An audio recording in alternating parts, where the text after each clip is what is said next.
गुरवे गौरचन्द्राय राधिकायै तदालये कृष्णाय कृष्णभक्ताय तद्भक्ताय नमो नमः।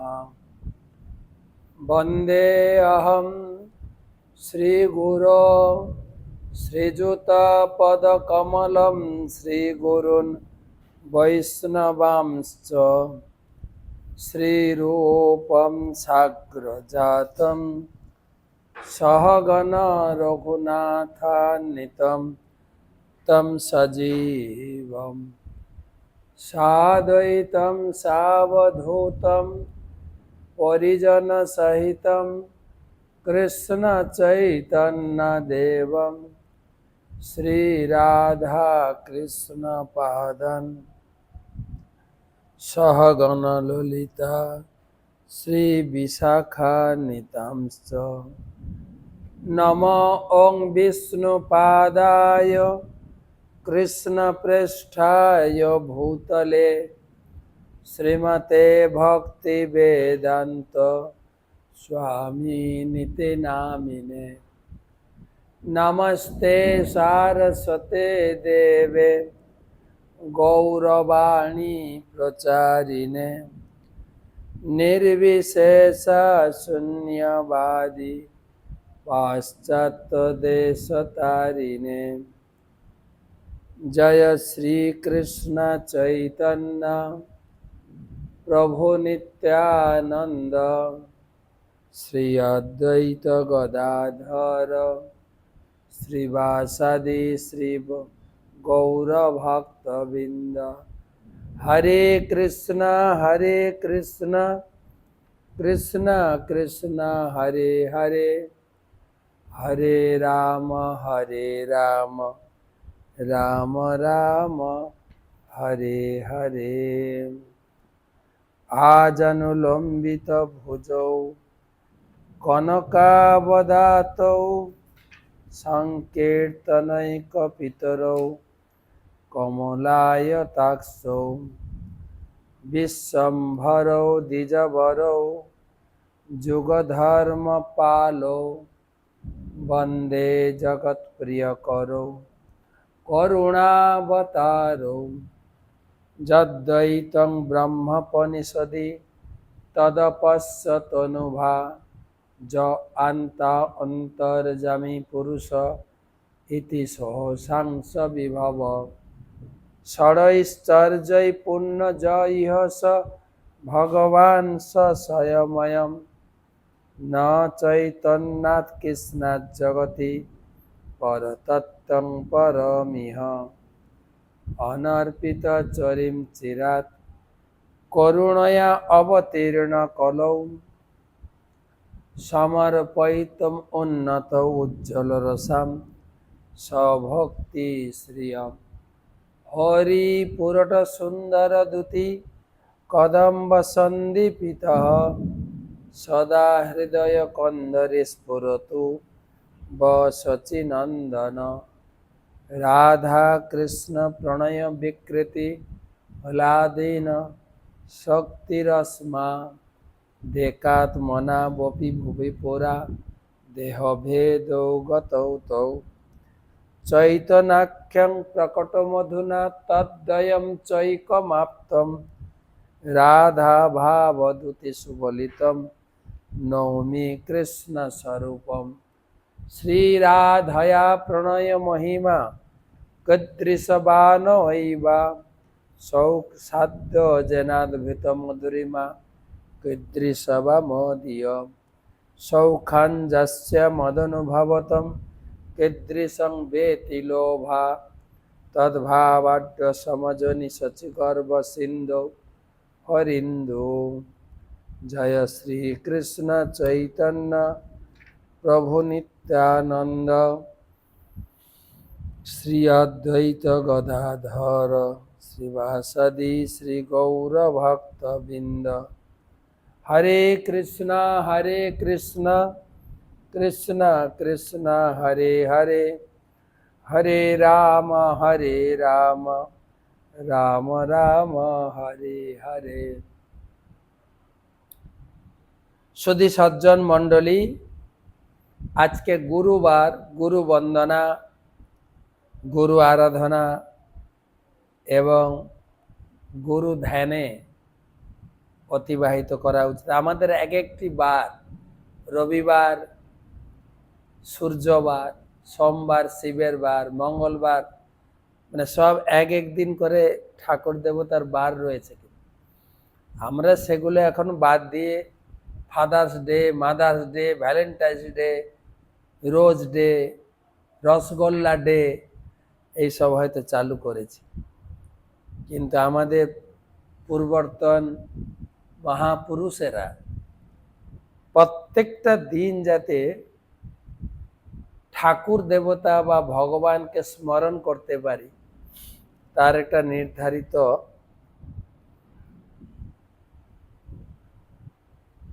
দিনকে উৎসর্গ করেছে।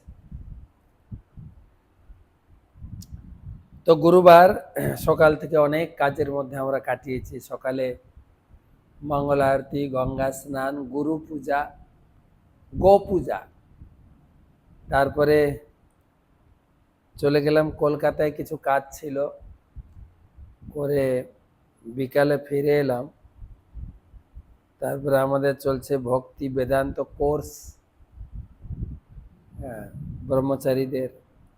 সেটা করার পর এখন বসলাম আপনাদের কাছে চৈতন্য চরিতামৃত পড়ব।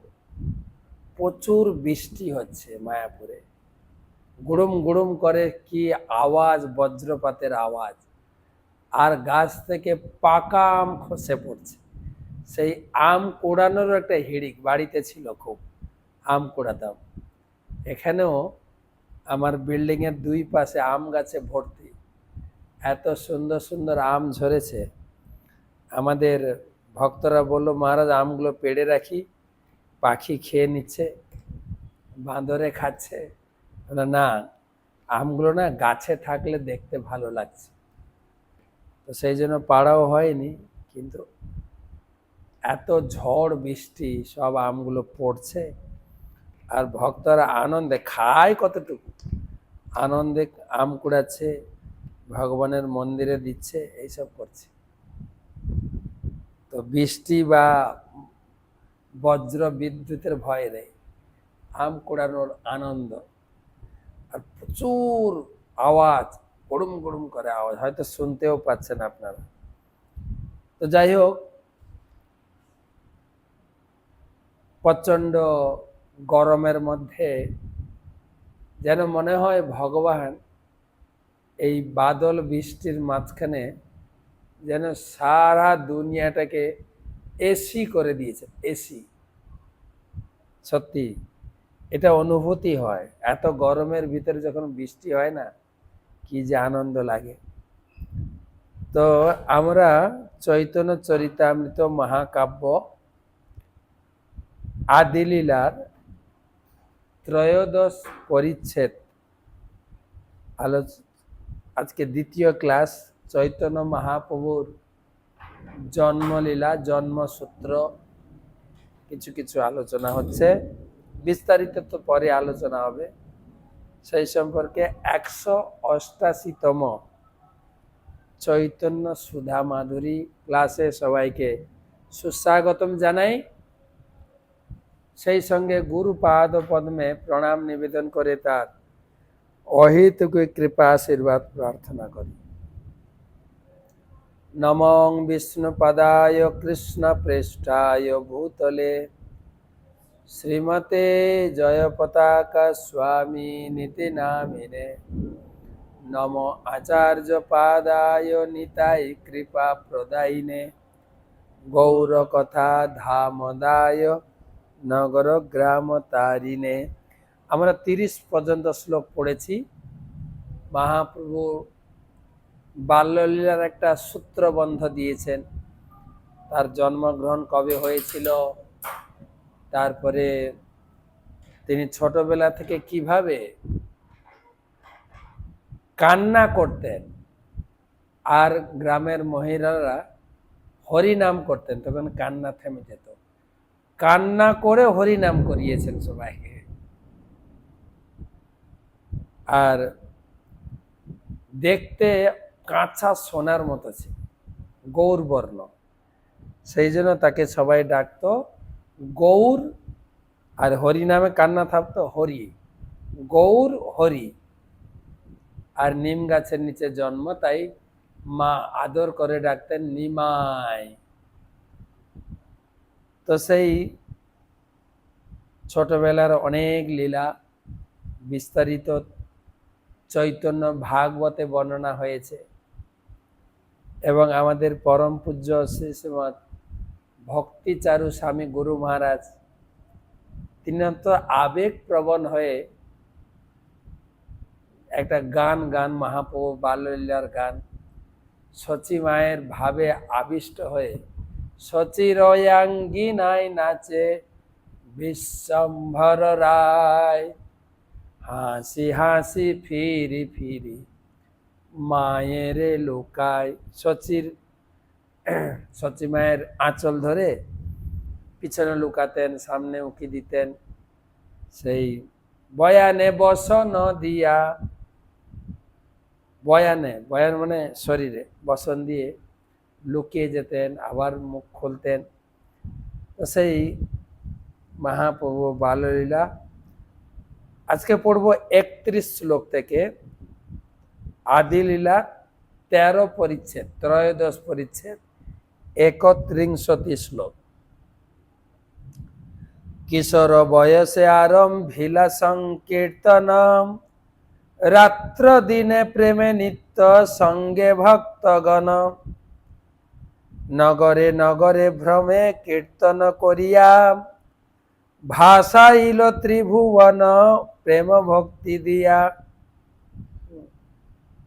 যুবক বয়সে তিনি সংকীর্তন আরম্ভ করেছিলেন। বিশেষ করে তিনি যখন গয়া থেকে পিণ্ডদান এবং দীক্ষা গ্রহণ করে ফিরলেন, প্রতিদিন রাত্রে নৈশ কীর্তন, দরজা বন্ধ করে কীর্তন উপভোগ করতেন। আর দিনের বেলা নগর কীর্তন করতেন রাস্তায়। আর সেই নগর কীর্তনে যারা স্মার্ত ব্রাহ্মণ, তারা অতিষ্ঠ হয়ে কাজীর কাছে অভিযোগ দায়ের করলেন। আর কাজী এসে সংকীর্তন দলের খোল ভেঙে দিলেন। সেই ভাঙা খোলটি এখনো আছে মায়াপুরে। জায়গার নাম হচ্ছে শ্রীবাসঙ্গর খোল ভাঙার ডাঙ্গা। সেই মহাপ্রভুর হাতের, মানে মহাপুর সময়, হাতের না, ভক্তদের হাতে থেকে ছিনিয়ে নিয়ে চাঁদ কাজী ভেঙে দিয়েছিলেন। মহাপ্রভুর সময়কার খোল এখনো আছে। তো নগর কীর্তন করতেন। তো কবিরাজ গোস্বামী লিখছেন, তার নগর কীর্তনে সারা বিশ্ব প্রেমে প্লাবিত হয়ে গেছে। প্রভুপাদ তাৎপর্যে নিজে প্রশ্ন করেছেন, আচ্ছা এখানে মহাপ্রভু নাম কীর্তন করলেন, আর সারা বিশ্ব প্লাবিত হলো কি করে? তখন উত্তর দিচ্ছেন যে মহাপ্রভু তো স্বয়ং ভগবান, বিশ্ব ব্রহ্মাণ্ড জুড়ে তার ইচ্ছাতেই প্লাবিত হবে। কৃষ্ণ ভাবন। আর আরেকটা ভবিষ্যৎবাণী করেছেন যে বিশ্ব প্লাবিত হবে, মহাপ্রভুর এই আশা সংকীর্তন যজ্ঞের মাধ্যমে, সংকীর্তনের মাধ্যমে সারা বিশ্ব প্লাবিত হবে। 24 বৎসরে হইছে নবদ্বীপ গ্রামে, লওয়াইলা সর্বলোকে কৃষ্ণ প্রেম নামে। 24 বৎসর ছিলা করিয়া সন্ন্যাস, ভক্তগণ লইয়া কইলা নীলাচলে বাস। এইভাবে 24 বছর মহাপ্রভু নবদ্বীপের লোকেদের কাছে কৃষ্ণ নাম প্রচার করেছেন, কৃষ্ণ প্রেম প্রচার করেছেন। 24 বছরের শেষে তিনি সন্ন্যাস গ্রহণ করে ভক্তদের নিয়ে তিনি পুরীতে বাস করতেন। তার মধ্যে নীলাচলে 6 বৎসর নিত্যগীত প্রেম ভক্তি দান নিরন্তর। 24 বছরের মধ্যে 6 বছর পুরীতে নিরন্তর নিত্য কীর্তন রথযাত্রা আদি অনুষ্ঠান করে তিনি কাটিয়েছেন। সেতুবন্ধ আর গৌড় ব্যাপী বৃন্দাবন প্রেম নাম প্রচারিয়া করিলা ভ্রমণ। এই মধ্যলীলা নাম লীলা মুখ্য ধাম শেষ 18 বর্ষ অন্তলীলা নাম। তো এই মধ্যলীলাটা আদিলীলাটা গেছে মহাপ্রভুর সেই বিবাহ পর্যন্ত নবদ্বীপ লীলা, আর মধ্যলীলাতে মহাপ্রভু পুরীতে গেলেন। সেই 6 বছর তিনি পুরীতে কাটিয়েছেন। কখনো দক্ষিণ ভারতে গেছেন, দক্ষিণ ভারত এসব করে তিনি 6 বছর দক্ষিণ ভারত লীলা এবং পুরীর কিছু লীলা বর্ণনা হয়েছে। আর শেষ 18 বছর তার অন্তলীলাতে চৈতন্য চরিতামৃতের 3টা ভাগ তো, আদিলীলা, মধ্যলীলা, অন্তলীলা। তার মধ্যে 6 বৎসর ভক্তগণ সঙ্গে প্রেম ভক্তি লওয়াইল নিত্য গীত রঙ্গে। 12 বৎসর শেষ রহিলা নীলাচলে প্রেমাবস্থা শিখাইলা আস্বাদন চলে।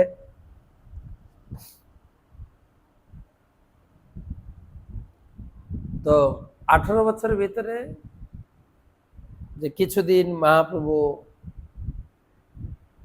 এই যে 6 বছর তিনি পুরীতে থেকেছেন, দক্ষিণ ভারতে গেছেন, বৃন্দাবনে গেছেন, কিন্তু লাস্ট 18 বছর তিনি আর কোথাও নড়াচড়া করেন, পুরীতেই ছিলেন।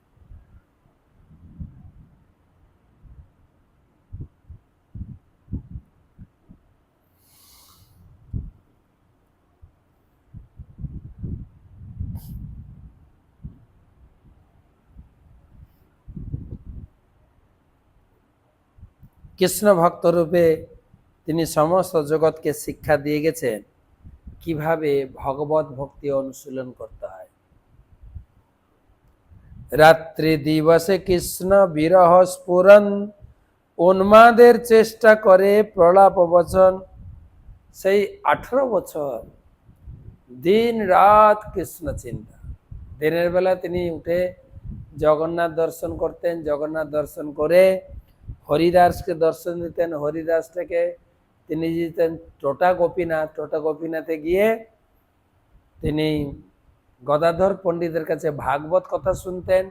তারপরে পুরীতে সমুদ্রে স্নান করতেন, এসে তারপরে তিনি ভোজন গ্রহণ করতেন। আর রাত্রে 3.5 জন ভক্ত সঙ্গে কেবল ভাগবত আস্বাদন করতেন, কেবল ভাগবত। শ্রী রাধার প্রলাপ জয়ীছে উদ্ধব দর্শনে, সেই মতো উন্মাদ প্রলাপ করে রাত্রি দিনে। একথা কবির গোস্বামী আগে শুনিয়েছেন। রাধারানী ঘটনাটা ছিল এরকম, ভগবান যখন অক্রূরের সঙ্গে বৃন্দাবন ছেড়ে মথুরা চলে যান, ব্রজবাসীদের বিশেষ করে গোপীদের তিনি সান্ত্বনা দিয়ে বলেন যে আমি কিছুদিন পরে ফিরে আসব। অনেক দিন হয়ে গেছে ফিরে আসেননি। তো ভগবানও ব্রজবাসীদের বিরহ অনুভব করছেন, তো তিনি উদ্ধবকে পাঠিয়েছিলেন। আর উদ্ধব বৃন্দাবনে গিয়ে, উদ্ধব ছিলেন বৃহস্পতির শিষ্য, দেবগুরু বৃহস্পতির শিষ্য। তার একটু জ্ঞানের অহংকার ছিল। যখন কৃষ্ণের বন্ধু ছিল, তাকে বললেন তুমি যাও বৃন্দাবনে গিয়ে ব্রজবাসীদের তুমি সান্ত্বনা দাও। আচ্ছা, জ্ঞানের অহংকার ছিল, তো বলছে ঠিক আছে। তো এসছেন বৃন্দাবনে, তো কোথায় যাবেন? কৃষ্ণের বাড়ি কোথায়? নন্দগ্রাম। নন্দগ্রাম যাবে কি করে? লোককে জিজ্ঞাসা করছেন যে যশোদা মা, নন্দ বাবার বাড়ি কোথায়? তখন একটা খাল দেখেছে, খাল। যে এই খালটা ধরে ধরে যাও, ওই খালটা যেখানে শেষ হবে ওটাই নন্দ মহারাজের বাড়ি। মানে ভগবান কৃষ্ণ বৃন্দাবন ছাড়ার পরে মা যশোদা যে কাঁদছেন কৃষ্ণের বিরহে, সেই বিরহ জলে খাল হয়ে গেছে, অঝোর ঝরে কাঁদতেন। তারপরে সন্ধ্যার সময় বৃন্দাবনে পৌঁছেছেন, মা যশোদার কাছে পৌঁছেছেন। মা যশোদার কাছে পৌঁছে নন্দ বাবা এবং যশোদা মাকে সান্ত্বনা দেবেন। সন্ধ্যার সময় মা বাবাকে বুঝানোর চেষ্টা করছেন, কৃষ্ণের জন্য দুঃখ করো না, কৃষ্ণ ওখানে ভালো আছে, আর তোমাদের কথাও খুব চিন্তা করে। আর একটা কথা আছে, তোমরা শুধু কেন ভাবছো যে কৃষ্ণ কেবল তোমার ছেলে? কৃষ্ণ কেবল তোমাদের ছেলে না, কৃষ্ণ হচ্ছেন অনাদির আদির গোবিন্দ, সর্বকারণে কারণ। এই জগৎ তিনি সৃষ্টি করেছেন, তিনি ব্রহ্মাকে সৃষ্টি করেছেন। ব্রহ্মা বিষ্ণু মহেশ্বর যার আরাধনা করে কৃষ্ণের মহিমা কীর্তন করতে শুরু করেছে। আর নন্দ বাবা শুনছিলেন শুনছিলেন শুনছিলেন, একটা পর্যায়ে শটাং করে একটা চড় কষে দিয়েছেন উদ্ধবের গালে। উদ্ধব তো অবাক হয়ে গেল, কি ব্যাপার? বলছে তুমি একটা মূর্খ। হাঁ করে তাকিয়ে আছে যে আমি তো ভাবতাম কৃষ্ণ আমারই ছেলে, আর তুমি আমাকে বোঝাতে চাইছো কৃষ্ণ কেবল তোমার ছেলে নয়, এই বিশ্ব ব্রহ্মাণ্ডের মালিক। ব্রহ্মা যার পুজো করে, লক্ষ্মী দেবী যার পদসেবা করে, ইন্দ্র যার পূজা করে, কি বুঝাতে চাইছো তুমি? আমি তো মনে করছিলাম কৃষ্ণ কেবল আমারই ছেলে, কিন্তু এখন যা শুনছি কৃষ্ণ আমার ছেলে হারিয়ে গেছে। এখন যা শুনছি যে শুধু কৃষ্ণ আমার ছেলে না, বিশ্ব ব্রহ্মাণ্ডের মালিক। মানে আমি 100 টাকা হারাইনি, আমি কয়েকশো কোটি টাকা হারিয়েছি। তুমি আমাকে সান্ত্বনা দিতে এসছো না আমার বিরহ বাড়াতে এসছো? নন্দ মহারাজের লেকচার শুনে উদ্ধব একদম চুপ। এত বড় জ্ঞানের অহংকারের বেলুন ছিল না, বেলুন একদম চুপসে গেছে, আর মুখ থেকে কিছু কথা বেরোয়। রাত্রে মা যশোদা কি খেতে দেবে? কৃষ্ণ যাওয়ার পরে তো বাড়িতে আগুনই জ্বলেনি। কোন রকম এক বাটি কাঁচা দুধ দিয়েছেন, সেইটুকু খেয়েছিলেন। পরের দিন মা যশোদার বাড়ির সামনে রথ দেখে সবাই ছুটে এসছে, মনে হয় কৃষ্ণ ফেরত এসছে। আর উদ্ধব ঘর থেকে বেরিয়েছেন। উদ্ধবকে দেখতে অবিকল, একদম ফটোকপি কৃষ্ণ। কৃষ্ণের কাপড় পরতেন, কৃষ্ণের মালা, কৃষ্ণের আভূষণ, কৃষ্ণের মতো দেখতে, কিন্তু কৃষ্ণ কৃষ্ণ বলে সবাই ছুটে এসছে। কিন্তু কৃষ্ণের মতো ভাবটা তো নেই। সাজতে পারি, ভাবটা আসবে কি করে? তখন তারা বুঝতে পারলেন যে এ কৃষ্ণ নয়, উদ্ধব কৃষ্ণের বন্ধু। আর সেই গোপীদেরকে সান্ত্বনা দেবে কি? গোপীদের ভাব দেখে, কৃষ্ণ বিরহে তাদের অবস্থা দেখে রাধারানীর কোন রকম প্রাণটা ধিক ধিক করে টিকে আছে। কৃষ্ণ আসবেন বলে গেছে। উদ্ধবকে দেখে চোখ বড় বড় করে সেই যে ভাব হয়েছিল, রাধিকার ভাব মূর্তি প্রভুর অন্তর, সেই ভাব সুখ দুঃখ উঠে নিরন্তর। সে যে কৃষ্ণ বিরহের ভাব ও শেষ লীলায় প্রভুর কৃষ্ণ বিরহ উন্মাদ, ভ্রমময় চেষ্টার পলাময় ভাত। শ্রীরাধার প্রলাপ যাইছে উদ্ধব দর্শনে, সেই মতো উন্মাদ প্রলাপ করে না। মহাপ্রভু সেইভাবে দিন রাত রাধারানীর ভাবে কৃষ্ণ কৃষ্ণ কৃষ্ণ কৃষ্ণ বিরহে কাটিয়েছে। আর 3.5 জনের মধ্যে রামানন্দ রায়, স্বরূপ দামোদর, তারা বিভিন্ন বিরহ গীত শোনাতেন। কার কার গান শোনাতেন? বিদ্যাপতি জয়দেব চণ্ডীদাসের গীত আস্বাদেন রামানন্দ স্বরূপের সহিত।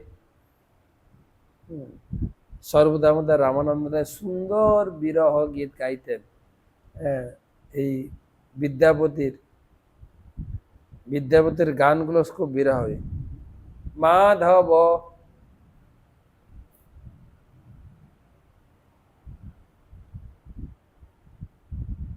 কি যেন শ্লোকগুলো আমি ভুলে গেলাম। ভনয়ে বিদ্যাপতি, এই আমাদের ভক্তি গীতিতে বিদ্যাপতির গান আছে। আর কবি জয়দেবের গান, বিশেষ করে গীত গোবিন্দ, সেখানে তো রাধা কৃষ্ণের মান লীলা, রাধারানীর মান ভঞ্জন, এই সমস্ত লীলা আছে। আর চণ্ডীদাসের লেখাও অনেক গভীর।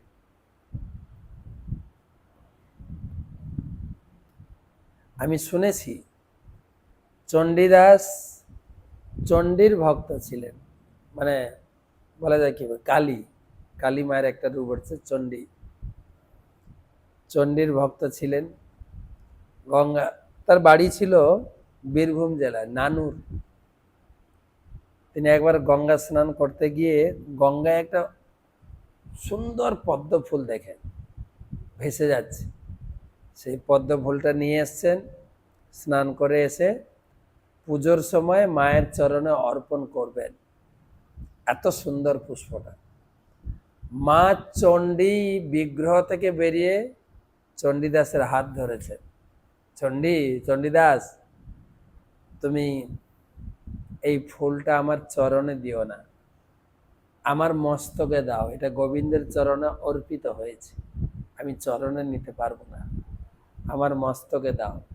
তুমি খুব ভাগ্যবান,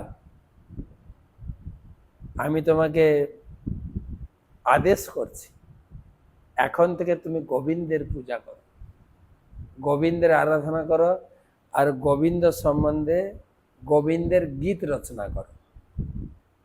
তিনি, সে চণ্ডীদাস বিখ্যাত, তার গীত বৈষ্ণব সমাজে খুব আদরণীয়। এমনকি এই বিদ্যাপতি জয়দেব চণ্ডীদাসের গীত গানের উপরে আমাদের বাংলা সাহিত্যের ইতিহাস যে MA কোর্সে এগুলোর উপরে আলোচনা হয় খুব।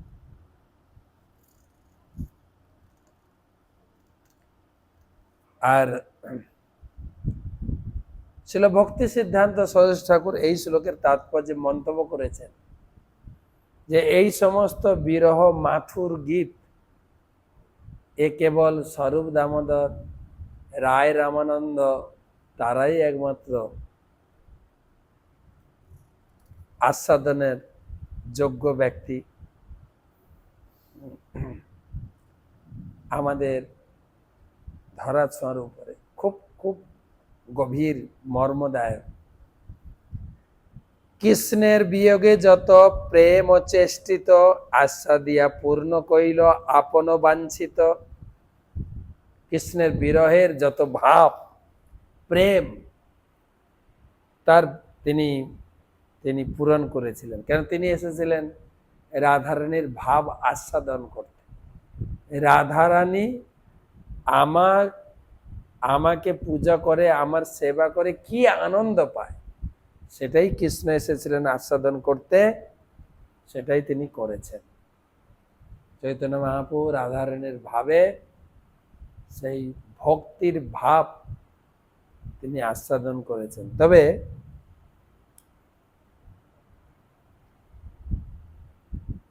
আচার্যগণ বলে গেছেন, রূপ রঘুনাথ পদে হইবে আকুতি, কবে আম ভুজব যুগল পীড়িত। এই সমস্ত গভীর বিরহ মহাপ্রভুর যে আস্বাদন করেছেন, রাধারানীর কৃষ্ণ বিরহ, সেইগুলো আমরা অনুকরণ করতে গেলে রসাভাস হয়ে যায়।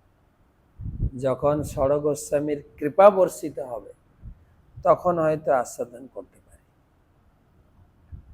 অনন্ত চৈতন্য লীলা ক্ষুদ্র জীব হইয়া কে বর্ণিতে পারে তাহা বিস্তার করিয়া, সূত্র করি গণে যদি আপনে অনন্ত, সহস্র বদনে তেহ নাহি পায়ন্ত। দামোদর স্বরূপ আর গুপ্ত মুরারি, মুখ্য মুখ্য লীলা সূত্র লিখিয়াছেন বিচারি, সেই অনুসারে লিখি লীলা সূত্রগণ, বিস্তারি বর্ণিয়াছেন তাহা দাস বৃন্দাবন। বারে বারে বলা আছে চৈতন্য মহাপ্রভু বাল্যলীলা পড়তে আপনি চৈতন্য ভাগবত পড়বেন। চৈতন্য লীলার ব্যাস দাস বৃন্দাবন, মধুর করিয়া লীলা করিলা রচন, গ্রন্থ বিস্তার ভয়ে ছাড়িল যে যে স্থান, সেই সেই স্থান কিছু করিব ব্যাখ্যান। চৈতন্য ভাগবত চৈতন্য মহাপ্রভুর বাল্যলীলাটা খুব সুন্দরভাবে অনেক লীলা বর্ণনা করেছে। তিনি বৃন্দাবন দাস ঠাকুর ছিলেন নিত্যানন্দ প্রভুর দীক্ষিত শিষ্য।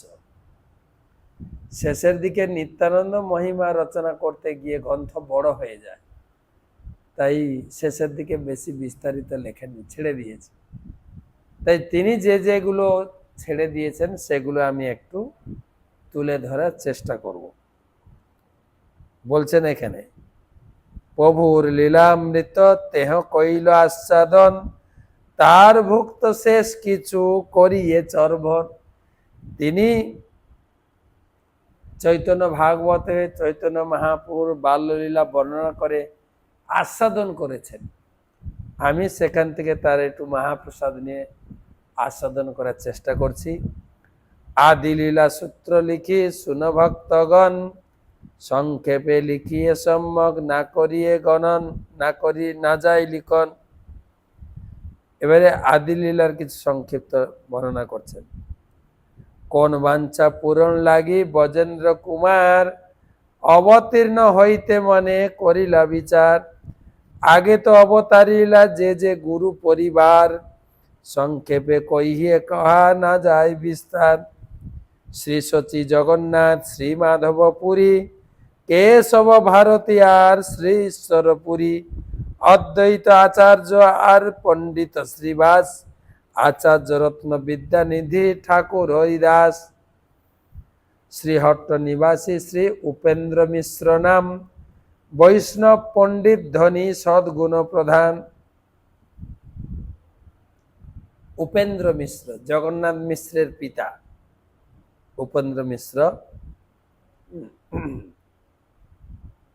যিনি ছিলেন শ্রীকৃষ্ণের পিতামহ পূর্বলীলা।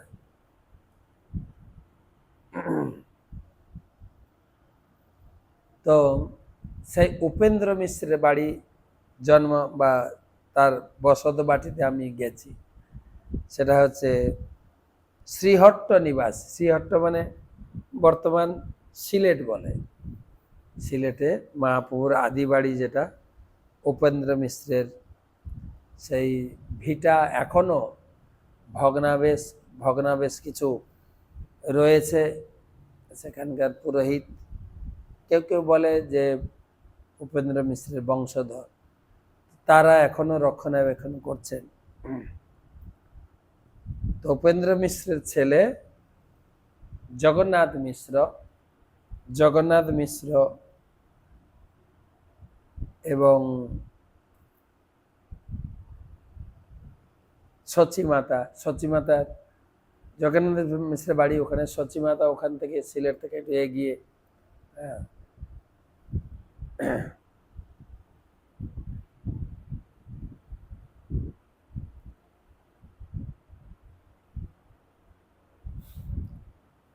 সচিমার কি বলে কি বলা যায়, শোভা দেবী এবং তার বৌমা সচিমাতা, সচিমাতার জন্মভিটাও কাছে রয়েছে। তো সেখানে উপেন্দ্র মিশ্র সম্পর্কে কবিরাজ গোস্বামী লিখছেন, তিনি কে ছিলেন? তিনি ছিলেন পরম বৈষ্ণব, পণ্ডিত, ধনী ছিলেন এবং সদ্গুণ প্রধান, সমস্ত গুণের আধার ছিলেন। সপ্তমিশ্র তার পুত্র, সপ্ত ঋষীশ্বর তার 7 পুত্র ছিল। কি নাম? কংসারী, পরমানন্দ, পদ্মনাভ, সর্বেশ্বর, জগন্নাথ, জনার্দন, তৈলক্যনাথ। জগন্নাথের নাম আছে মহাপ্রভুর পিতার নাম জগন্নাথ মিশ্র। নদিয়াতে গঙ্গাবাস কইল জগন্নাথ। জগন্নাথ মিশ্র ওখান থেকে এই নবদ্বীপে চলে আসে। জগন্নাথ মিশ্রবর পদবী পুরন্দর, নন্দ বসুদেব রূপ সদ্গুণ সাগর। আর জগন্নাথ মিশ্র কে ছিলেন? নন্দ মহারাজ এবং বসুদেবের অবতার। তাহার পত্নী শচী দেবী নাম পতিব্রতা সতী, যার পিতা নীলাম্বর নাম চক্রবর্তী।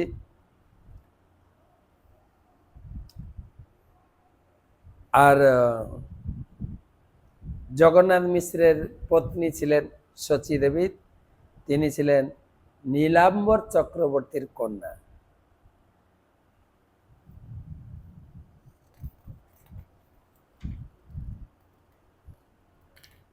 তো এখানে মহাপ্রভুর পিতৃ পরিচয় হয়ে গেল, পিতামাতা। রাঢ় দেশে জন্মিলা ঠাকুর নিত্যানন্দ, গঙ্গাদাস পণ্ডিত গুপ্ত মুরারি মুকুন্দ। রাঢ় দেশে মানে বীরভূম জেলা। বহুপদ বিস্তারিত লিখেছেন। রাঢ় দেশ মানে বীরভূম জেলা, বীরচন্দ্রপুর। কি করে যাবেন ডিটেলস লিখে দিয়েছেন।